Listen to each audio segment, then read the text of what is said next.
Behind the neck pull-ups are one of the most controversial exercises. Some people say they're going to destroy your shoulders. Nocebo. They can actually be a great exercise if you have enough mobility. This is a wall slide and it's going to see if you can safely do behind the neck pull-ups.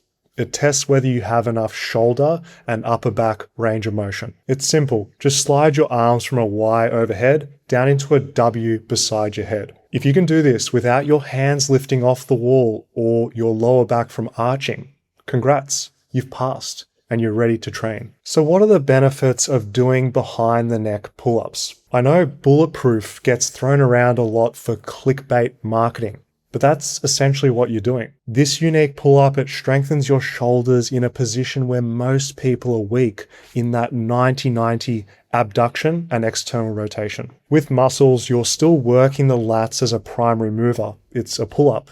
But this variation places a greater demand on your rotator cuff and scapular stabilizers. Your biceps may also be doing slightly less than they are during a conventional pull-up as well. This exercise right here is humbling. It's probably another reason that people avoid it.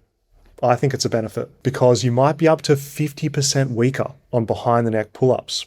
The mechanical disadvantage means that you'll usually do fewer reps compared to normal. You might be thinking, why would I want to be weaker? Because it makes your own body weight much more challenging, which is actually a good thing. If your goal is hypertrophy, building muscle mass, you'll reach those hard, stimulating reps much sooner without having to grind through endless pull-ups to get towards failure. So if you can normally do a maximum of 12 pull-ups, don't be surprised if you're only getting to around 6 reps behind the neck. Also, if you're someone who's strong at pull-ups and you're doing weighted calisthenics, listen up because this variation is a real gem. Instead of always having to hang multiple weight plates from you to get challenged, I know it's such a burden, you can get more bang for your buck from just your body weight. For example, I can do pull-ups with over 60 kilos attached to my body. I'm not bragging here, just highlighting the fact that when I do behind the neck pull-ups with just my body weight, it's hard. That's the main benefit right there. You're going to get a big stimulus without as much fatigue. Listen to me. You're going to be doing pull-ups for the rest of your life.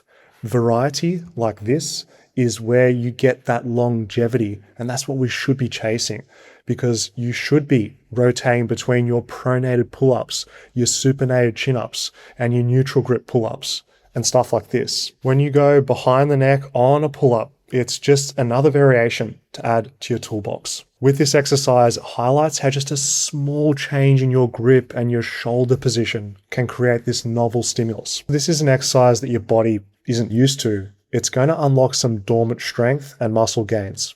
It's the same, but a different pull-up, you know? Movement variability is the term of the day. This is where you're trying to get strong in different ranges of motion. If you approach your training with diversity, it's going to make you much more well-rounded. I'd say that you're actually less likely to get overuse injuries by incorporating variety, doing pull-ups in front, behind, wide grip, close grip. That's the secret sauce right there. If you pass the wall slide but aren't quite ready to go behind the neck on your pull-ups, here's how I build up. Start out with lat pull downs. I like this because you can choose a weight that you feel comfortable moving. This approach, it's going to help you build up your load tolerance in a safe and scalable way. Once you're able to lat pull down your body weight on the stack with the decent posture and technique, you're going to be in a good position to do those BTN pull-ups. Ring training in a behind the neck style is something that I'd recommend that you give a go. Thanks to that freedom of movement when you're using the rings, you're going to be pulling in a way that naturally feels good on your shoulder joints, while you're still getting in the rotator cuff and scapular activation. Otherwise, you don't have to jump straight into pulling your entire body weight behind the neck. You can always do them assisted, say on a pull-up machine, or even just with your feet on the floor to offload some of your body weight and start getting comfy in this position. Behind the neck pull-ups should probably be avoided if this sounds like you. If you have a history of shoulder injuries, instability which cause you pain, or have had dislocations, to name a few, the risk to reward of training behind the neck isn't really worth the benefits. As a physio who's worked with thousands of bodies that come in different shapes and sizes, some people, they're not built for behind the neck pull-ups, and that's fine. You don't have to do them. Or if you're someone who's failed the wall slide, just stick with normal pull-ups for now. I will say to everyone watching, if you're struggling with the wall slide, it is a sign that you've got some work to do. Just spend a few minutes each day doing wall slides to improve your mobility. Incorporate them into your breaks at the office, or throw in a few wall slides while you're watching YouTube. Fitness FAQs, Daniel Vadnal. Subscribe. Even if you never choose to do behind the neck pull-ups, improving your overhead mobility is going to help you move better in training and also in life. So please do those wall slides. The honest truth about doing behind the neck pull-ups as an exercise, it depends. Saying that they're dangerous for everyone in all situations is a big claim that ignores you as an individual. If you've got the mobility and you've got the strength to do behind the neck pull-ups, yet you've been told by someone that they destroy your body, that's where nocebo comes in. The nocebo effect is when expecting harm makes a harmless exercise feel harmful. What I'm getting at here is behind the neck pull-ups can make your body robust and strong if you train patiently and have no contraindications. Remember, exercise isn't good or bad.